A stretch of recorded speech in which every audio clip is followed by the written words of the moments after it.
If you've been down the baking aisle at your local market recently, you may have noticed an uptick in cooking oil options.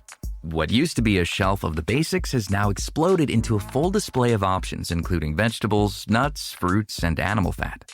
Still, one product reigns supreme as the most consumed cooking oil in America: soybean oil.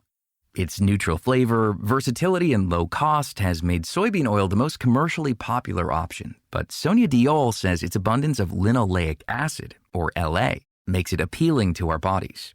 It's important to remember that the polyunsaturated fatty acids, the omega-6 and omega-3s, those are considered to be essential for our bodies, which means that animals cannot make those fats themselves.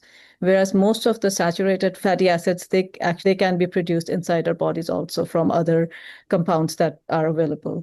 So it's important that our diet includes these essential fatty acids. However, our inability to make them also means that our bodies automatically hold on to any linoleic acid we consume. Deol is an assistant professional researcher in the Department of Microbiology and Plant Pathology at the University of California at Riverside. She says that despite food being readily available for most Americans, our bodies still operate as if we don't know when our next meal will be. For the longest time, humans were in the state of battling hunger most of the times, right? You were trying to get food. More people were in a state of famine than feast. But now in today's day and age, we actually have an abundance of foods that are very rich in these fatty acids, which our body still thinks that it needs to hold on to. So as a result, we actually can accumulate a lot more of these essential fatty acids than what is necessary for us just to function properly. Which means that our bodies are holding on to much more fat than needed to survive. In fact, Deol and her co-author Frances Sladek recently published a paper that links soybean oil to America's obesity problem.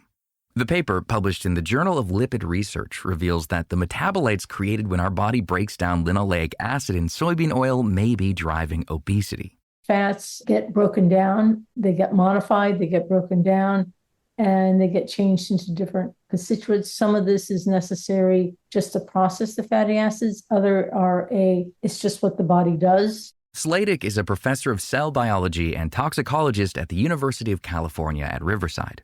She mentions that some of the products created from the breakdown of linoleic acid are oxylipins. These are key molecules for promoting inflammation, reducing the body's ability to efficiently process and store fat, and driving fat gain. There are specific enzymes that create oxylipins, so for Sladek and Deol's experiment, one group of mice were genetically altered to not produce those key enzymes. Interestingly, the altered mice did not get as fat as the regular rodents when fed the same high soybean oil diet.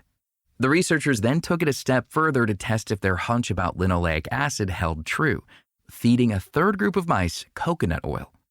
Where soybean oil contains around 55% LA, coconut oil has just 2%. Again, this group of mice gained significantly less weight than the normal mice. And when they took a deeper look at the data, Sladek says there was one main common denominator across the groups. So our collaborators looked at all the metabolites in the liver, all the metabolites in the blood of these mice, the wild type and the genetically modified ones, the ones on the coconut oil diet, the ones on the soybean oil diet. And the thing that came out, the only thing that correlated out of looking at hundreds and hundreds of these metabolites were several of these oxylipins that correlated directly with obesity. They even repeated the test with Plenish, a genetically modified form of soybean oil that has only 7% LA. And when we looked at what was happening with the metabolites in that case, to the oxylipin metabolites, we saw that there was lesser formation of those as compared to the conventional soybean oil, the regular soybean oil. And the mice got less obese. While this research shows a pretty convincing correlation, the team is unable to repeat these experiments in humans, citing ethical concerns. However, by pulling data from the USDA and CDC, they can see that correlation seems to also hold up when tracking the national rates of obesity and increase in soybean oil consumption. And while not all animal studies can be accurately translated to effects in humans, Sladek believes this is one area where we can assume the results would be extremely similar. The need of an animal for linoleic acid is completely conserved across evolution. So the pathways that the enzymes that metabolize the linoleic acid into these oxylipins, that we found that it's not the LA, it's actually the oxylipins that correlate with obesity. those enzymes are completely conserved between mice and humans, right? So we have every reason to think that if we were to go in and take out people's livers and see how many of these oxylipins they had and try to correlate that with the state of obesity, we would see the same thing. Deol and Sladek's animal experiments have consistently shown that feeding mice a diet high in linoleic acid will cause weight gain and obesity. What's interesting is that simply avoiding soybean oil won't necessarily keep you from consuming high amounts of LA. The vast majority of livestock and poultry in America are fed soybean meal because it's a cheap, quality protein source. But what does that mean for the people consuming these animals? What happens then is that linoleic acid, because of the properties we said at the beginning, is accumulated and stays in the animal. And so there was, at the beginning of our studies, a little over 10 years ago, there was a paper by a group in Norway where they had farmed salmon. And they had salmon that was being farmed, so they could control what they ate. Either the salmon was fed a fish meal diet, analogous to what they would have in the ocean, or they were fed a soybean meal diet. And then they took that salmon and fed the salmon to mice. And the mice that had the salmon that had been fed fish meal were fine, healthy, no obesity, no diabetes. But the mice that ate the salmon that had been fed the soybean meal diet got obese and diabetic and insulin resistant and fatty liver, just like the mice that we had where we fed them the soybean oil directly. So it's not just what you eat, but it's what the thing you eat has eaten that's important. But that doesn't mean soybean products are bad. Sladek and Deol don't think these findings should scare people away because, again, linoleic acid is essential for our bodies to function properly. However, the average American is consuming much more LA than needed.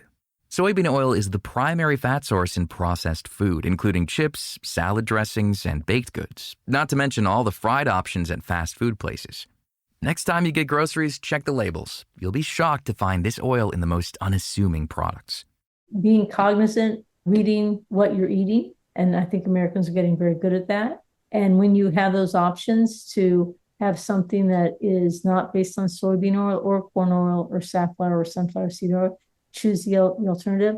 But also it's very important, do not stress over it. Stress alone by itself will aggravate obesity. So don't stress over it. Since its use is so widespread, Sladek promotes a do-what-you-can approach. Enjoy a meal out at a restaurant, but when you can control the preparation, like when cooking at home, opt for the unprocessed options. And instead of using a seed or vegetable oil, the researchers recommend coconut or olive oil for their meals at home.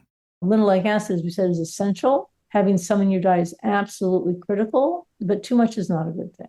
You can find more information about Sonia Deol, Francis Sladek, and all of our guests on our website, ingoodhealthpodcast.org.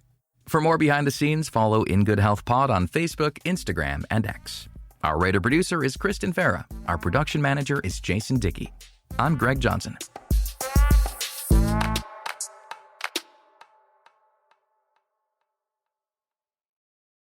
Each week on the Viewpoints Radio podcast, you'll hear from our leading experts on an important topic within education, history, society, psychology, and more. It doesn't stop young people from engaging in social media or engaging in online activity. All it does is push what we already know is happening to a location that we can't monitor as quickly and clearly. Viewpoints Radio podcast is produced by our team of award-winning journalists. Subscribe today by searching Viewpoints Radio wherever you listen to podcasts.